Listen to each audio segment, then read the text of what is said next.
Welcome back or welcome to the channel. I'm happy to have you. Let's just get into it. Things are shaky.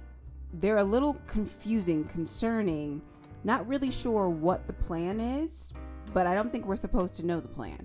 However, we still need to have a plan. So there's so much that's constantly shifting in this 2-week economy that we have inherited for the next 4 years. And if it feels overwhelming, that's okay. That makes a lot of sense. However, if you're earning under $100,000 a year, you need to prepare for this next round of tax cuts that comes this year, but will be enacted next year. So, well, I mean, when you file your taxes for 2025, you'll be filing those tax cuts. So currently, our tax system was implemented by the same administration just before the last administration. And the same guy did it. And it gives a 20% cut to a 20% tax rate to corporations. I know for a fact that I pay a little bit more than that in taxes.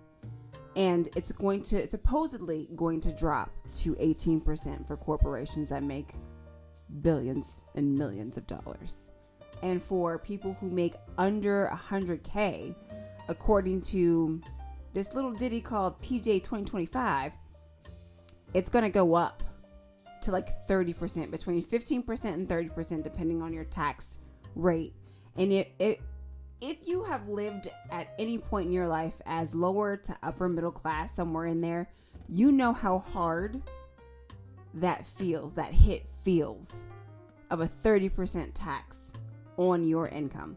But apparently income tax is going away. Who freaking knows what's going to happen? So, how to navigate for the next 4 years? There's a couple things that we need to be clear on. Let's start with tax policy, like we were just talking about. You have to watch what they're doing and the laws that they're putting in place. The laws are about to change. So be on top of that. Be aware of that. Start saving money just in case, and planning strategies to make money outside of your normal 9-to-5 type job. And I think a lot of people know that a 9-to-5 or just one job is not going to cut it anymore. We've got to branch out. I'm not necessarily saying get a bunch of side hustles, but I am saying don't put all of your eggs, which cost a lot of money right now, in one basket. So we could see adjustments to things like standard deductions, tax credits, and even capital gains tax.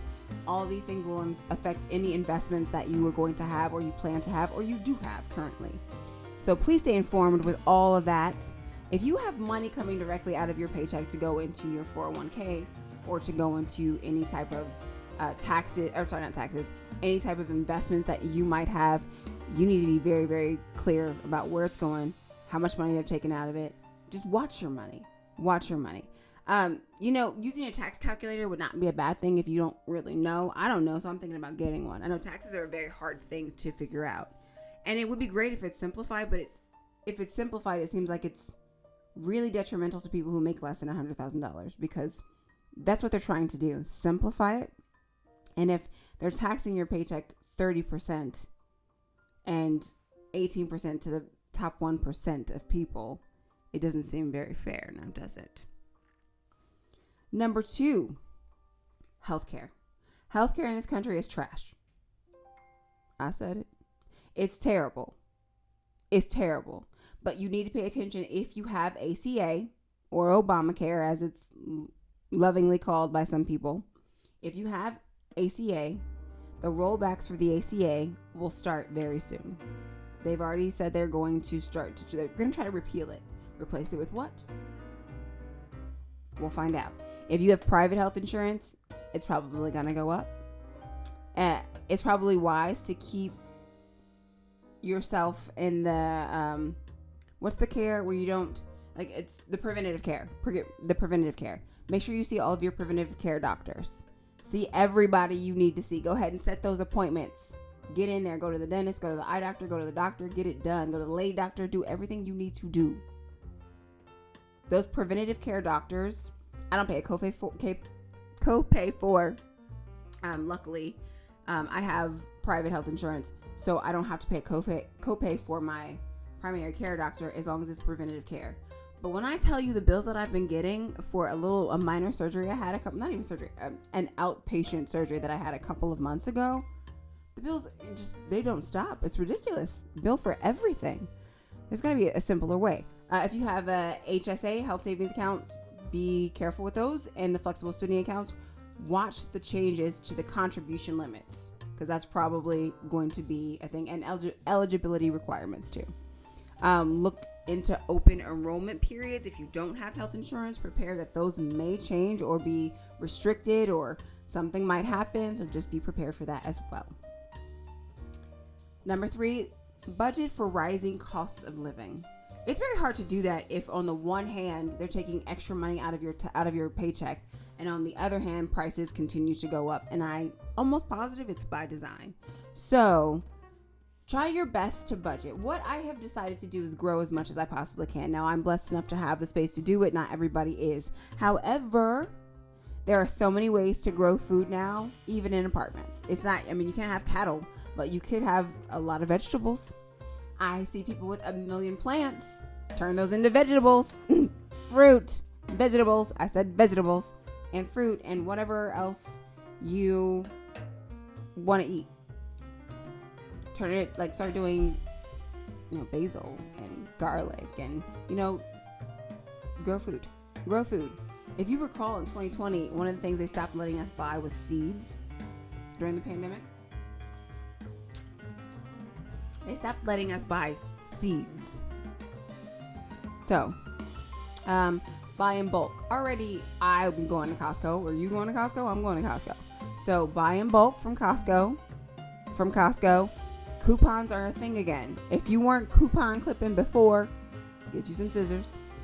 Make it happen. If you make under $100,000, there's really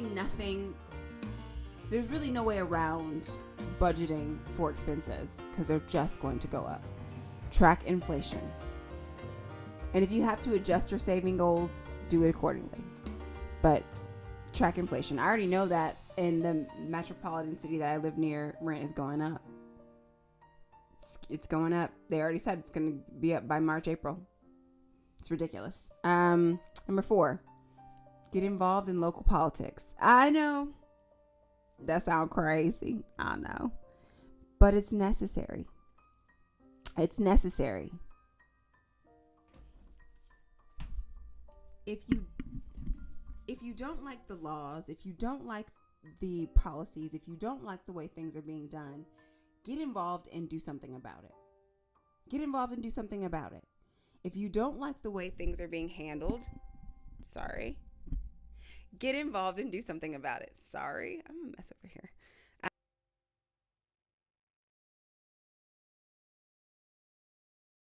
Attend town halls. Go where things are happening on a day-to-day basis. Go where things are happening that affect you and your family. And that's how, I'm sorry, that was really bothering me. That's how a lot of people who are in power got in power, by starting small, starting locally. So vote. Midterms elections are in 2 years, perhaps. Make sure to vote. Property taxes, minimum wage laws, rent control, all that stuff is to be voted on. And so if you don't vote, affordable housing, if you don't vote, public transportation, if you don't vote, all of these things are for you to vote on. And if you don't vote, then you don't get a say.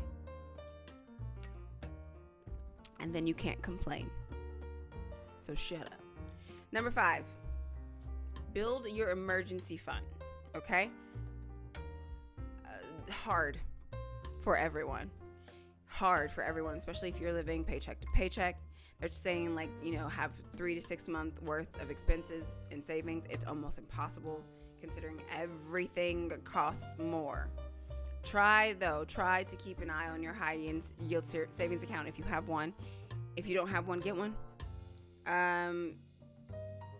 If you know anything about stock, consider trading.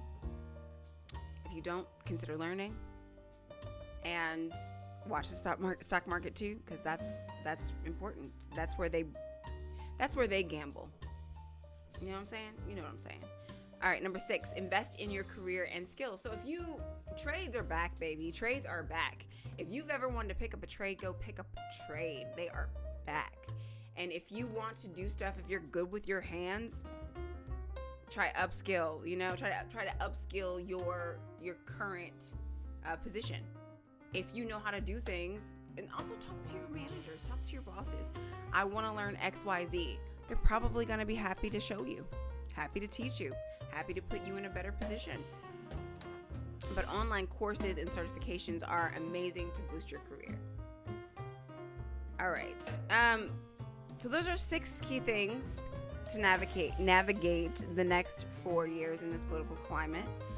I mean, it's a start. Nothing is foolproof. We don't know what's going to happen and how it's going to happen. We don't know from day to day what the decisions coming down are going to be. But we do know that we've got to take care of ourselves and our family. So here's a few options to try and help you do just that. Until next time.